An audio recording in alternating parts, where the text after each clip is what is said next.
Yesterday, the newspaper led with a story, about Peter Obi, saying he was going to run in the Labour Party.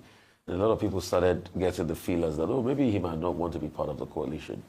But this meeting held yesterday, and I think it has calmed some nerves. There are a lot of top hitters in the meeting, like you've seen. Agbenchi is there. In fact, there's talk about General Guzo also being in support of all of this rallying. There was a little skirmish in the meeting anyway by the Jigawa delegation as regards who is going to be the leader, but it was sorted out when the son of former Jigawa Governor Lamido, was finally put as one of the leaders of the Jigawa delegation. And initially the meeting, they said the meeting was to discuss, what is happening in the northern security and all of that, but it was way more than that. It was this first bold move in their country. I'm happy about it because, you see, I've always said I condemn a one-party state. We should never have any talk about a one-party state. But what I will also tell these people all coming together is, who is ready to sacrifice for the other? Because increasingly I'm seeing a lot of people that, yes, they say they have one interest, which is to unseat President Tinubu in 2027, but all of them want to be president. I don't know, maybe when they get to that part, then they'll be able to navigate it. Maybe I was too hasty when I took, the assumptions of the This Day newspaper on Sunday and say, I said this might not fall through.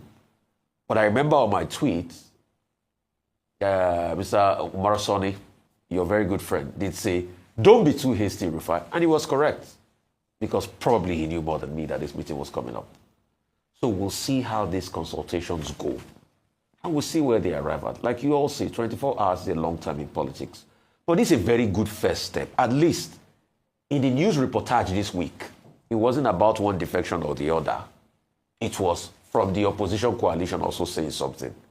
So it's good for balancing. And please, I just want to say this in extension. I know this is not part of it. Dear Governor Eno, you cannot suppress the rights of journalists. Whatever decision was made in that state against those Channels TV journalists, and I'm really mentioning it because I'm standing up in camaraderie, that because a report was released by them and they're barred from the press center, we totally condemn. We are all patriots at this point in time for our fellow journalists and our colleagues. Real quickly, as regards Seyi Makinde and Wike, these were the people that were together with what Daniel Bola would call them, the Jackson 5, the G5. These people came together to decimate the PDP and thwarted basically the chance of Atiku Abubakar because he didn't favor them. So Wike is now saying that all the agreements he put forward, Seyi Makinde is reneging against them. For instance, they should not bring forward Okoye again. It should be Anyanwu that should lead the way. He said Seyi Makinde went to the back to scuttle that. They also talked about taking away all the cases the PDP governors filed against state of emergency from courts and all the agreements they did have. So today they are loggerheads. They are so at loggerheads that, in fact, if you check the page of the newspaper today, Wike took a page stating his position and all of that. Let's see how it's going to pan out in their fights. But it's interesting to watch their fights. Because these were the same people that were doing G5 and they were singing Kumbaya, my Lord, Kumbaya, and they were both all excited when they thwarted the chance of their own presidential candidates. Let's see how the Bukola Saraki-led team will be able to bring peace back to the PDP, because the larger context is restoring peace to the PDP. Okay, what is the main issue? Nyesom Wike, Minister Wike, saying that he has pulled out of all peace efforts within the PDP because there was a meeting at the guest house of Senator Bukola Saraki, who is the leader of the Way Forward Committee of the PDP. And at that meeting, certain agreements were reached. And the agreements were reached included the fact that the National Legal Advisor of the party will withdraw cases in court involving the River State matter, that Samuel Anyanwu, who is his own favored candidate, for position of National Secretary, will be recognized as the National Secretary, and that there will be no talk about any Deputy Secretary being recognized as the acting National Secretary of the party. But at that meeting, certain agreements were reached. And on the basis of that, there was some reconciliation. His argument is that, look, the leaders of the party have now gone back on that agreement in Senator Bukola Saraki's guest house. To which that the governor of Bauchi State, Bala Mohammed, the governor of Oyo State, colluding with the governor of Enugu State, Peter Mba, have now decided to go behind and renege on those agreements. And that on the basis of that, he is standing on those agreements. He is standing on the ruling of the Supreme Court, even if the Supreme Court did not dictate who should be the national secretary of the PDP. The Supreme Court simply said the party should go and put its own house in order. And the party is divided. On one hand, you have people who are saying that they are insisting on Samuel Anyanwu. On the other hand, you have the National Working Committee saying, look, it's the Deputy Secretary who is acting as National Secretary. You have the Southeast Caucus of the People's Democratic Party saying that the person they want there is Ude Okoye. Otherwise, it will amount to an act of affront. BOT Chairman Adolphus Wabara says so. Other leading members of that party, including Chief Achike Udemwa, whom we interviewed on this program, also insisted that the Southeast cannot be taken for granted. Now, so what is clear is that there is conflict within the People's Democratic Party. There is dissension within the People's Democratic Party. Nobody even knows who the National Secretary is at this particular moment. And that was why when Senator Gabriel Suswam came onto this program, he said the PDP is in an intensive care unit in a hospital. In other words, that the party is very sick. And he said, on the occasion that we interviewed him, that the May 27 NEC meeting of the party will make or mar the PDP. It looks like the PDP is already either compromised or is already sabotaged, and that the prediction of Senator Gabriel Suswam may come true. It may not die as a political party, as acting national chairman, Ambassador Damagum insists, but will he be able to make any impact in 2027?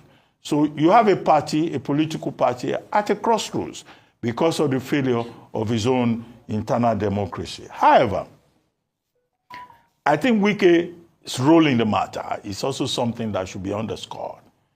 Yes, Wike says he has been in the party since the very beginning and that he has invested so much.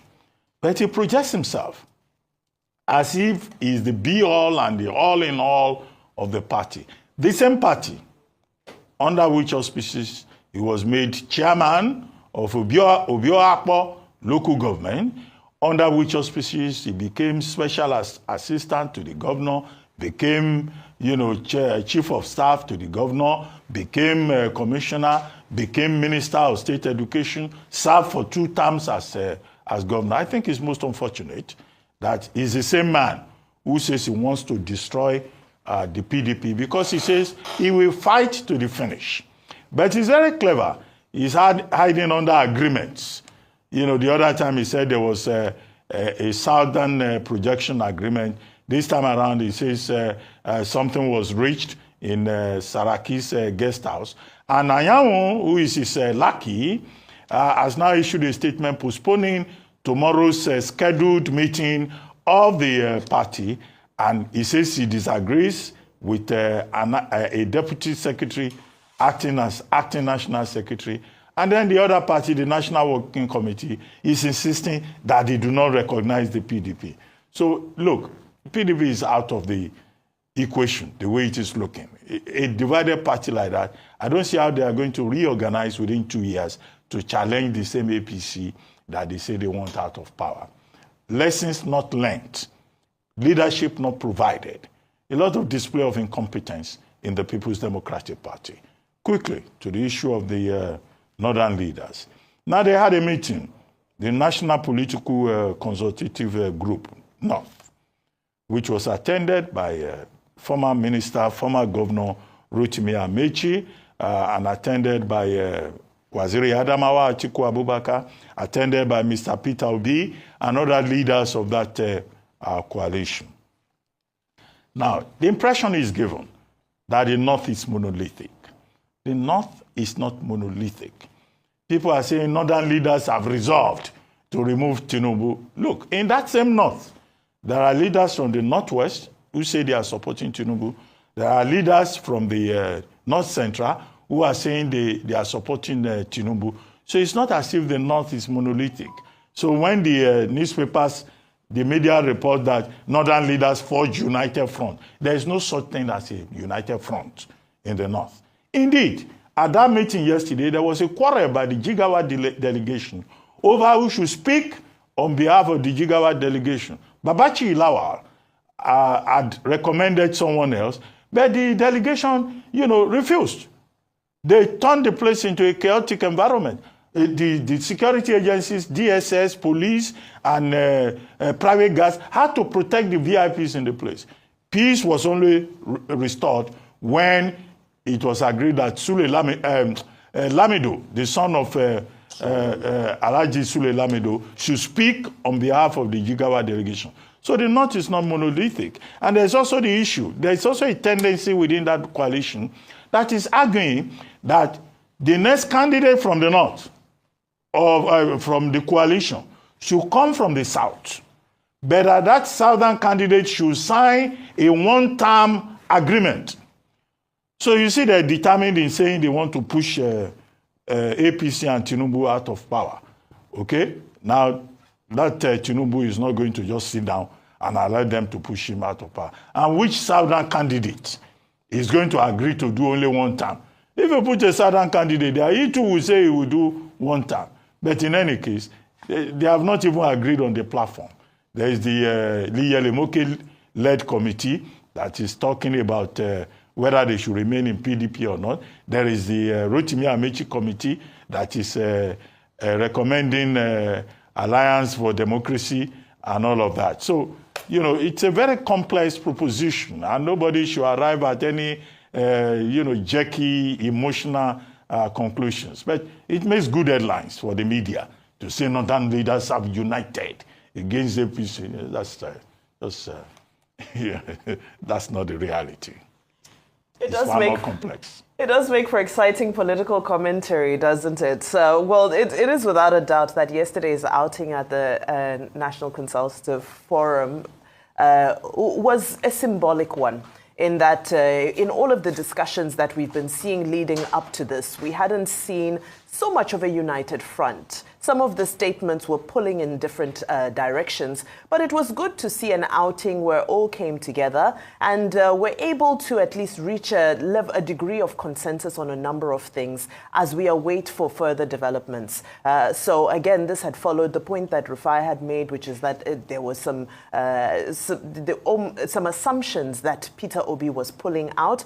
And again, this was just to show that it's still very early in the day and that this group recognizes the strength that they have in numbers, especially when you look at the context that it was Atiku Abubakar and Peter Obi's tickets that had split the majority vote in the last election. So this combination coming together, although we don't know what the dynamic would be, but it's important for us to continue to see this united front, and hopefully in light of this we can see more of a coordinated opposition being able to steer the ship. On the backdrop of this, there's also statements from the Africa Democratic Congress, the ADC, which had initially been put forward by some media reports as the vehicle of choice.